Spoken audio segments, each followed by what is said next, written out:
Greetings, everybody. I'm Daniel Foor, and it's, I think December 18th, maybe, or 19th, and we're going to take half an hour, maybe 45 minutes, and I'm going to guide a teaching about animism and earth spirituality and reconnecting in those ways.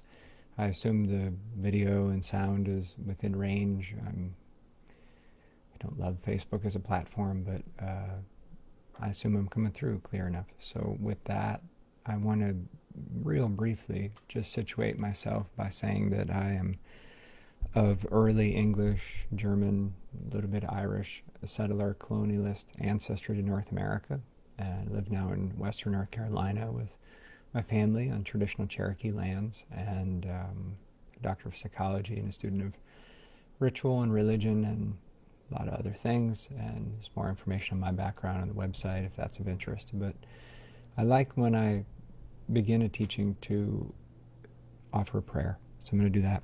And in doing that, I sometimes pray a little bit in Yoruba. I happen to be a student and initiate of West African Orisha traditions, so that's where that's from. Iba Lodumare, Uba Tede de Kaye, Iba Rumila Barak Benerigun Bikeji Lodumare, Iba Moniami Yoshoranga, Iba Eshu Lalu, Iba Awon Agbalagbami, Iba Awon Rumole, Iba Awon Shogwe Keshuba, Iba Rino Ateteniran, Iba Bogbo Egun, Ara Run Kan, Awon Yana Wan Babana, Iba Nile Bodura. Awon Agbalagbami, Wani Bi Ragabo Mi Ragabo Ipadegi, Ramelo Lati, Rana Waniani Bi Lowo Da, Mombosio Doyin, Joy Down, Adupe Hashem. Thank you to the powers that back my life and that guide what I'm doing. Help this teaching to be useful and for me to show up well as a teacher, thanks to the good earth and the ancestors. It's good to be alive in these strange times. Ashe. So, I'm going to talk for maybe 20, 30 minutes, and questions are welcome as they, you can put them in the chat. And what I want to talk about is animism in a not-so-technical way, but to get to the not-so-technical part, we need to say, well, what's animism? Why is that a thing? Why does that matter?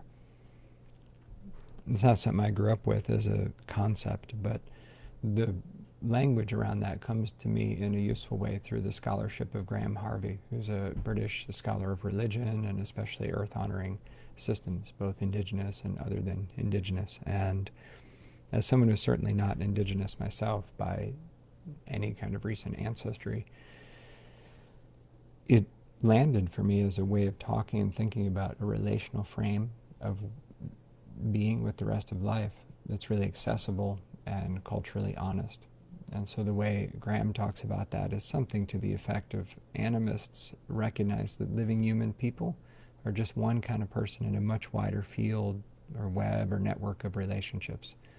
And these other kinds of people include the mountains and rivers, the ancestors, the deities, the plants, the animals, you name it, anything that isn't human in form, but nonetheless as a person, as part of our web of kinship, of society, of culture, etc. So implicit in that is that it's incumbent upon us to consider ethically, morally, communally, how to relate with these other kinds of people. So intra-being or interpersonal respect and community and ethics are become very foreground of importance. And that, for me, was a really useful unifying bridge between like instinctual draw to things like environmental activism and the ecological catastrophe we're living through and a desire for justice in the world, and an unshakable affinity for religion, ritual, spirituality, call it what you will. So a relational framework that decenters a bit the humans, places the emphasis on the relational field rather than only individual process, and emphasizes, you could say, awakening or wisdom or cultivation of whatever we're here to do, talk about that how you want, emphasizes doing that in relationship, in community, in the relational field. I'm like, yeah, that captures what a big part of what the affinity for intact indigenous systems has always held for me. even though it's culturally complicated and fraught to try to seek those out. So that's what I mean by animism. And I have a PhD in psychology. I'm a student of religion and history, so we can get intellectual about it, but I don't actually care that much about that part. I'm practical in the sense that what matters is that we're actually stepping into not just thinking about the others, but relating with them directly. It's a good idea to think that trees and rivers have personhood or sentience, or that they're part of our community, but are we taking the step to actually speak to them? And if we are we pausing in that silence to allow for them to speak back? And how is that for us when we're doing that? And is it something we're able to share and talk about with others, other living humans who have the same values? So that's of personal and professional interest to me as an educator, is helping people to reclaim those frameworks. And so why do it? Why place energy and attention amidst all the other life demands on reclaiming a framework for these other kinds of relationships? Well, one, because it alleviates loneliness on a selfish level and leads to a greater sense of belonging and a sense of not being so neurotically disconnected from the rest of life. It interrupts the false human nature split and helps us to be welcomed back into life and to be a bit more regular sized as humans. And one of the barriers to entry, or the price of admission, if you will, is grief, sorrow, and the way in which to come back into even more conscious, direct relationship. Doesn't mean it's always sorrowful, but to come back is to be willing to feel, if you're not already feeling, and of course many of us are in different ways, the real disaster of the times that we're living through. There's also a through line of beauty and resilience and culmination of big cycles of history and movements for justice, and there's all kinds of good and amazing things happening. And also, additionally, there's a tremendous hemorrhaging of biological diversity on the planet, and it's being driven by human bullheadedness and greed and ignorance, and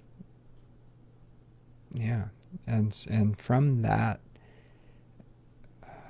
fundamental harm, there's a fundamental consent violation that is the defining energy of the ecological catastrophe on the planet right now, and is the backdrop of my whole life, your whole life. If you have children and they have children, your grandchildren's whole lives will be overshadowed and played out against this backdrop of a multi-generational consent violation, because certain humans broke their fucking culture and then subjected that brokenness to, subjected so many others to that brokenness. And I'm not saying there's inherently good and bad people, but certain cultural outlooks tend to lead to better behaviors than others. And when the cultural operating system and view that we're moving from says only living humans are legit, and within that probably only certain living humans, because it's this supremacist attitude, whether it's white people or dudes or people with money or Americans or whatever it is, the supremacist attitudes that create real death and strife among living humans are really the same attitudes at heart that replicate this idea that all humans are inherently above or better or more something, more worthy than our other than human kin. And it's a really painful, life-denying way to live. And we're, to different degrees, the blood is on our hands a bit, to different degrees, but still a bit. We're implicated in it. We're up in it. And that's painful. It's painful also because we can't just change it by rearranging our intellectual stance, or we can't personally change it. We can participate in the change, but there's a need to allow ourselves, at least at times, to feel the wreckage of what we're living through. And that is one of the ways that we start to show up on the radar of the other than humans in a somewhat more trustworthy way, is that they can see that we are able to contact vulnerability and to feel something of the harms that we as a species are enacting. Like, you can say, I didn't do that personally. There's a truth to that. And it's a more interesting relational truth, at least at times, to say, I'm so sorry for how we are. We, the humans. To come to put your hands on the earth and be like, I'm sorry, so sorry for how we're doing this. I wish it were different. And that spirit, it's not the only way in, but it's, from my experience and my experience of guiding others, it's a quality of feeling the brokenness that functions as a kind of portal out of a really narrow, life-denying colonialist worldview that says we're alone. It doesn't come right out and say it, but it's embedded in the stance. Saying you're better than others is equivalent to basically saying you're alone. It's a lonely place to be, tower of supremacy. So it's possible, though, to get out of that. And that's something else that feels deeply true to me, is this topic of reclaiming, reactivating, relearning how to come back into direct, conscious, sustained relationship with the other than humans. Whether it's the dead, the gods, the local waters where you're at, the plant spirits, whoever, however you want to talk about it. There's a lot of style differences there. But coming back into conscious relationship with these other kinds of people in ways that really matter. It's not just a pastime. It's like they're part of your kinship network. That is a learnable thing. No matter how many generations you have been removed from that kind of understanding, it is a human capacity that is present even among waspy, disconnected American white people, or whatever your unspiritual group is. If you think you're that person, or you think of other people, you're like, well, I might not be so spiritual, but these other people, they got it worse than I do. Whoever that group is, whether that's you or someone else, those people can learn to just begin again in relationship. And it's humbling. Most people listen to this, you're probably adults. You're probably not like 7 years old and being raised by elders who are like, yeah, let me show you how to make an offering to the trees or whatever. So you're probably looking around as an adult and realizing, I didn't get the full picture. Culturally, I probably for no bad intent, I got dropped.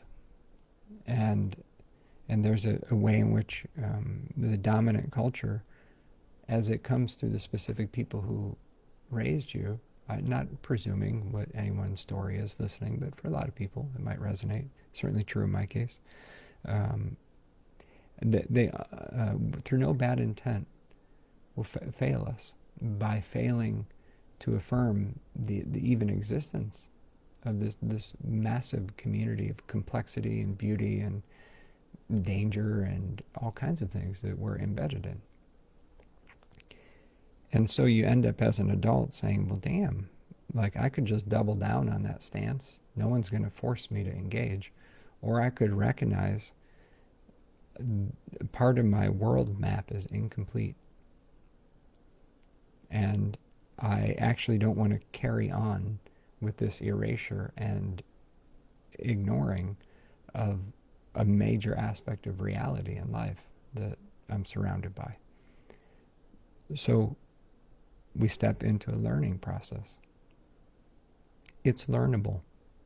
I know that. I know that from my direct experience and from guiding others in it and from seeing a lot of people who weren't raised with this kind of relational framework reclaim it effectively.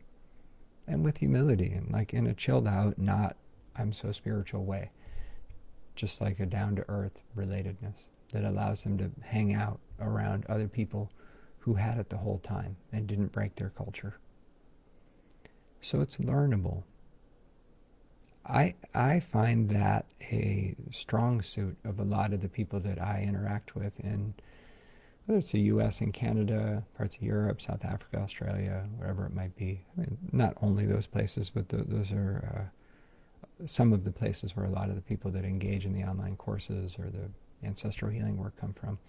That there's an ethic that, and one could frame it as entitlement, but you could also frame it as a confidence and a belief that, oh well, I can do this, I can learn this thing, I can travel to this country, I can, if you have the means to do so. But there's a sense of like, many people at least are conditioned to believe in themselves, to be able to do something if there's clear instructions. And so it's not so esoteric to come back into relationship with the others any more than, we might have to learn some skills. Let's say you get married and you're like, damn, this is demanding. I didn't get the manual on this. I need some support. And so you ask for support. You get that. That is a super wise and prudent and down-to-earth move to ask for support. And it suggests that there may be skills that you didn't have that you could learn that are important life skills. Absolutely. The same applies for these other kinds of relationships. It's one of the through lines is that relationship, the way we do relationship anywhere, will tend to be the way we do relationship with the, new kinds of people that we encounter. So it's something we explore in the Animist course, and it's something that has always felt deeply true to me, also as a student of psychology, is that we're going to bring our unresolved conditioning and patterning, and also our particular flavor of awesome and style and beauty, into different domains of relationship. The people are people, whether they're human or not. Say a few more things here, and then we'll see if there are questions. It'd be great and welcome if there are, and it's fine if not too. I want to say just a little bit about what I observe as recurrent obstacles for folks who weren't raised with a framework for relating with the others, the other than humans, but who choose to step into that. There's two things, and we explore both a lot throughout the course. One is, well, how do I know I'm not making all this up? Okay, well, it's a big question, and we unpackage it a lot in the course and also in the animist psychology course, but it has to do with epistemology and what kinds of knowing are validated or acceptable within any given culture. Like, how do you know that you're not making this up right now? If you're watching, I doubt that you're wondering whether or not you're hallucinating. You're probably like, yeah, this is a thing I take for granted. Daniel probably exists. I'm looking at a screen and this is a thing that's happening. But if you hear in the next moment a voice from a great-grandparent who's passed, what's the part of us, conditioning-wise, that would not assume that that's true, but question it? What I want to suggest is that cultural imprinting that says sensory, physical, observable reality is inherently more true and more real than contact with the ancestors, with the spirits, with the other than humans who are still physically observable, it's a kind of cultural damage. And that's where these abstract things about like colonialist, reductionistic worldviews, and compared to a generalized indigenous epistemology, we can be real intellectual about it, but then in practice, the way that shows up is like, how do I know I'm not making this up? Like, I went down to the river and I made an offering and I really want to connect and it would mean a lot to me and I think I heard something, but I don't know if it's real. There's actually a real vulnerability in that, and a risk in saying like, well, what if I trust it and it's not real? What if I look foolish and feel ashamed? What if I honor the traditional gods of my people, but somebody comes from outside as a occupying force and shames me for doing it in front of my children? So we're recreating an ancestral moment where the frameworks, which are part of all of our lineages at some point for relating with the rest of life, got interrupted. So when we come back into relationship, we're revisiting those moments, whether or not it's conscious. And that is, it's not a substitute for decolonizing work that includes things like repatriation of land and having indigenous peoples in charge of the systems and redistribution of wealth and honoring treaties, etc. But it's an aspect of, we could call it an aspect of decolonization work or cultural change work to recognize the harmful imprinting that interferes with our ability to come back into relationship with the rest of life.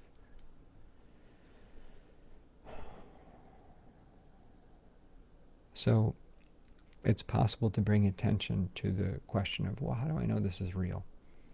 And to start to really gently interrupt that with little baby steps, and then to build on those experiments of trusting and acting as if a thing is real. That's a big part of the experiential part of the course. And then one other point, and then I'll say a few words about the course, and then we'll see if there are any questions. The other is that a lot of folks have come to associate animist values or relational earth-honoring values with indigenous cultures.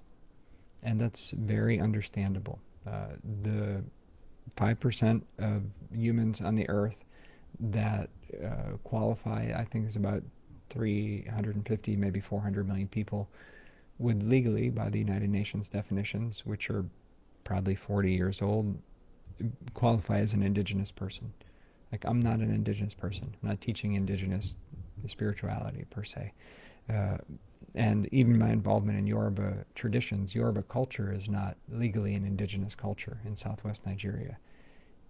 Explain that to Yoruba people, and I would love to watch you explain it. But it, nonetheless, the legal and political designation of indigenous is, in my view, very important to respect and to honor. Like, if you're not that, then, back up and ask what's useful, be in solidarity with indigenous people, but don't mess with it, right? And so this matters because when we associate an earth-honoring relational worldview with indigenous people, and then you say, I'm not indigenous, it lets you off the hook from having to embody those values, for one. And so there's a kind of intellectual, cultural laziness in that way, by not realizing those same values are embedded deeper in your own ancestries.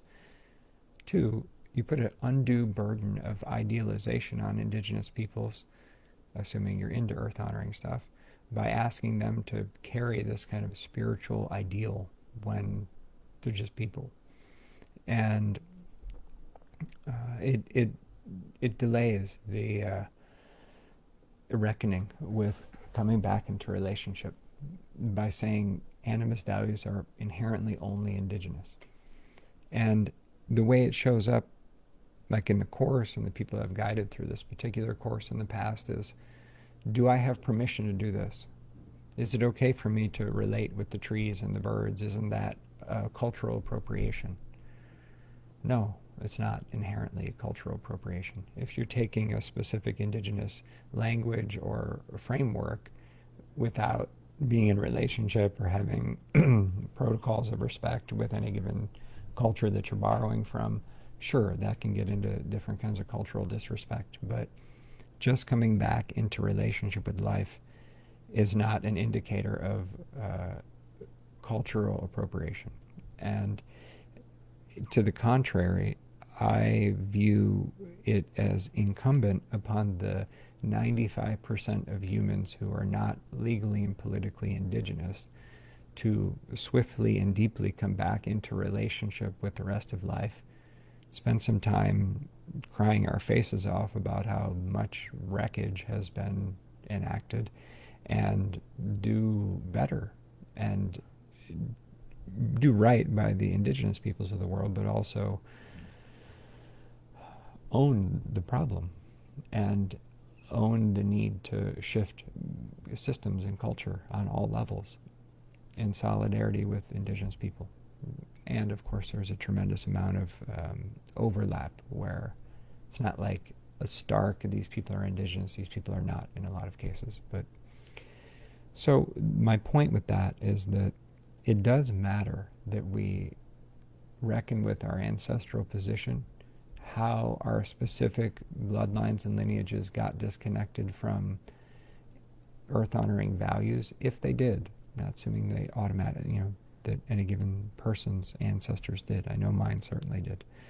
And to know that it's not only okay, but it's imperative to come back into relationship with life.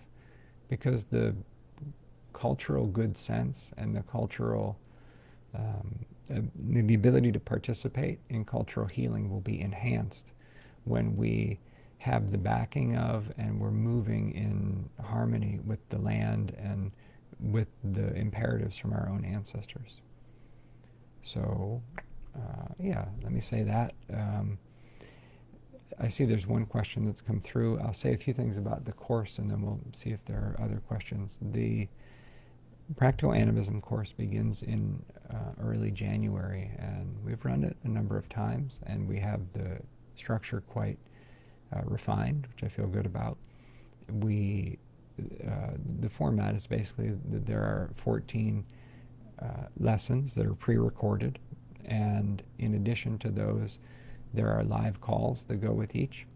And in those live calls that I guide, there are also, for a half an hour or so of the 90 minutes, there's a small breakout group option from folks who are trained in ritual and the ancestral medicine practitioner trainee network, and so they're people of good character I know and trust.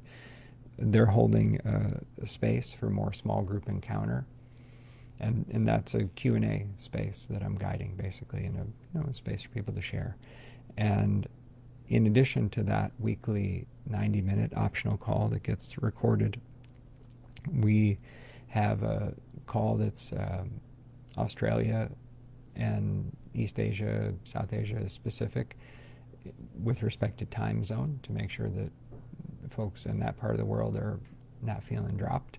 And everybody's welcome to join that. And we have also 2 additional calls each week. One is BIPOC only, so Black, Indigenous, people of color. So, and the other is LGBTQ only. So folks of those respective identities and life experiences have a especially welcome space to gather and discuss the material if that space supports them. So there's 4 calls a week, and a lot of interaction through the Facebook group, if you can stand being on Facebook, and a lot of resources with each of the lessons, and a lot of invitation to dive in with experiential practice and with the land where you're at. So there's a bit of intellectual learning, but it's also intended to support people who already are a little bit involved with practice or just getting acquainted and want to step in. If you're drawn to the course and the cost is a barrier, we have a lot of options to keep the work accessible to anybody who wants to join. So just to know that that's important value we're holding at the organization with Ancestral Medicine. And finally, if it's not clear, we hold at Ancestral Medicine, it's one of our core values, is anti-supremacy, and we hold an ethic of supporting people and coming back into relationship with the earth, with the ancestors, with life, in a way that's culturally mindful to legacies of racism, sexism, class, colonialism, etc. not in a way that's overly like heady or like hard-edged per se, or like overly politicized in a way that sucks the joy out of ritual engagement with the spirits, but in a way that recognizes you can't separate culture and ancestral legacies from the reconnection work. So we're up in that mix, fraught as it is, charged as it is. It would feel irresponsible to me to not be willing to dive in a bit with that terrain. So, yeah, that's what I want to say basically about the course. I don't see in this moment questions. Something strange just happened to my feed where they disappeared, but I know there was one detailed question somebody was asking about what do I mean by a through line. Just as a way of speaking, I just mean a theme of connection, or a consistent theme through any given topic. Like if I say that the grief and the sorrow is a through line in the intent to engage earth-honoring spirituality, it means like that's going to be something consistent, no matter if you're coming through the gateway of indigenous cultures or paganism or animism or shamanism or whatever it might be. You come in the door and eventually you're like, oh my God, what are we doing? Like, it looked bad from the outside, but now I step back into this more relational worldview, and it looks even worse, right? So that is what I mean by that. If there are questions, know that the person helping me to moderate, Jason, I can't see them, and so if you could send them through the Slack channel, that's the way I would be able to see them in this context. Just taking a moment if there's anything else that feels important to say. We're in a global pandemic right now, and as people, of course, in the U.S. know, and I'm sure people outside the U.S. know, we're having 3,500 maybe people a day now die of COVID. And it's a way in which one of the other than human people, who's quite small and quite powerful, is rocking so much about human culture and affecting everybody in different ways, affecting our down to like our 3-year-old's ability to go to school, and our daily rhythms are being rocked by the powerful, old, intelligent beings that are the microorganisms. And I'm heartened by work from people like Dr. Shiv Watkins, who's a friend and colleague, and in her work with microanimism as a way of bringing attention to the need for our culture and relational frameworks to keep pace with our science. And that they're, as we discover, so to speak, and when I say discover, I just mean realize, they were already there. So as we awaken to the already existing community who are microorganisms, let's say, or, different kinds of stars, we ideally, culturally, keep pace with the imperative to relate consciously with them. And so that's one of the ethics of an animist worldview, is like not just observing another being, but, oh, well, hello. I see that you exist, that you're there. And so that's, well, I don't know. I could say a lot of things about it's been a difficult 4 years. Of course, it was difficult before that, but it's been an acutely difficult 4 years in the United States, and it's culminating in a way right now with a lot of death and uncertainty. And so respect to everybody who's getting rocked by that. and respect to the way that it's a challenge, really, for us to adjust our sense of self in the universe to recognize the power of the other than humans to radically upend our rhythms and our world. It's not a new bit of context for many of our ancestors, but if we haven't lived it, then it was different. There are a few questions that have come in. One is, what distinguishes a practical animism course from the animist psychology course that's currently operating? There's a little bit of overlap, but the practical animism course that this teaching speaks to and that begins in January is not focused on the intersection with the field of psychology per se, and is a bit more practice-oriented and encouraging of participants to relate directly with your food, the land where you're at, to give a nod of respect to your ancestors, and to, it's a bit of a survey course, but in an experiential way that is intended to invite people to ritually engage more than they have to date. And so it's more broad, I guess, in scope and less psychological per se. And what people have tended to report, especially but not only during the pandemic, is that going through the process with hundreds of people around the world who are similarly seeking to get to know the rest of life more intimately is nourishing and important. That there's something about going through the process with others that creates a bit of a ritual container, an intentional container, in a way that it's just harder to achieve on our own. So that support and that sense of community, even if the content is somewhat familiar, is something that a lot of people who participate in the courses report finding benefit from. And you get access to the material. It's a lifelong access to the material, and we put a lot of resources and different articles and leads in each of the 14 lessons. So in that way, I am a little bit academic, and I'm kind of loading up the lessons with different doorways into cultural frameworks for animism. And if you sign up and you're like, this isn't really for me, we actually do a 30-day refund thing, so know that that's also an option. Somebody asks, in completing the course, what understandings are we going to come away with? Yeah.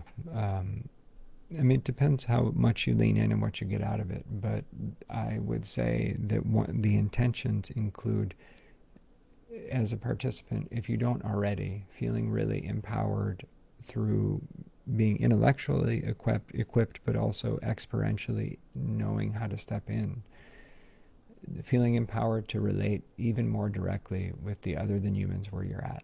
Even if this means like you have more vibrant connections with your houseplants, or you are able to dream with the land and the animals where you're at in a more vivid way, or to speak to the local river, and that you know more experientially and from hearing from others and sharing with others that that's a super normal thing to do, and that you can step in, and that ancestrally it's normal wherever you're at on earth. Those are inheritances that come to us through the blood, and if you're into the intellectual stuff, you can dive into the scholarship and the technicalities of indigenous epistemologies and the differences between animism and totemism and all that.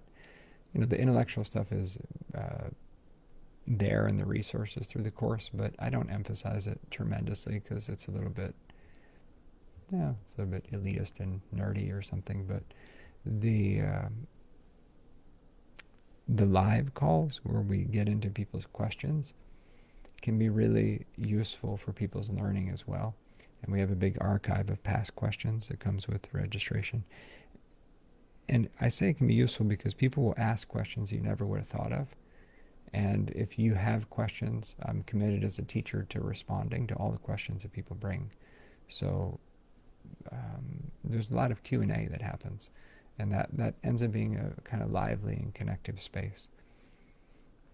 So, but beyond that, it depends what you want to get from it. And there's a lot of space to follow where your specific interests are. And it might be the last question, but there's a third that has come in. How do I begin to know the area I live in a deeper way when I live in a suburb and I'm also pretty new to the area? Sure, we talk about that. It's the whole second half of the course is place, especially place oriented in the practices. So it includes getting to know the history of the land and the ancestors of that land a little bit, and ideally to put them in, to invite them to be in a little more conscious conversation with your own ancestors and what you're doing there, and to see the other than humans who are there amidst all the human imprinting, and to recognize that the life and the ancient wisdom that speaks through the earth and through us even at times is still there in the suburbs, even when they're feeling soulless and full of shopping malls. And beyond that, to recognize that even the human-shaped environment, even the microphone and the copper wires for the internet right now and the plastic in the frames of my glasses are all singing their own kind of song and have their own kind of sentience, and that nothing is apart from nature, or there's no such thing as nature either way.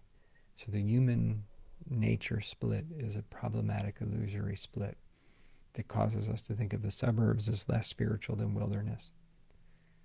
And as someone who's from the suburbs, I understand they kind of feel not very spiritual, and there's something to be explored there. And also, it's a split that doesn't actually feed life. And so we'll talk about how to interrupt that binary framing that says humans are inherently separate from the rest of life, and if I just was in the wilderness, then it would be spiritual. So, yeah, that's a great and common question.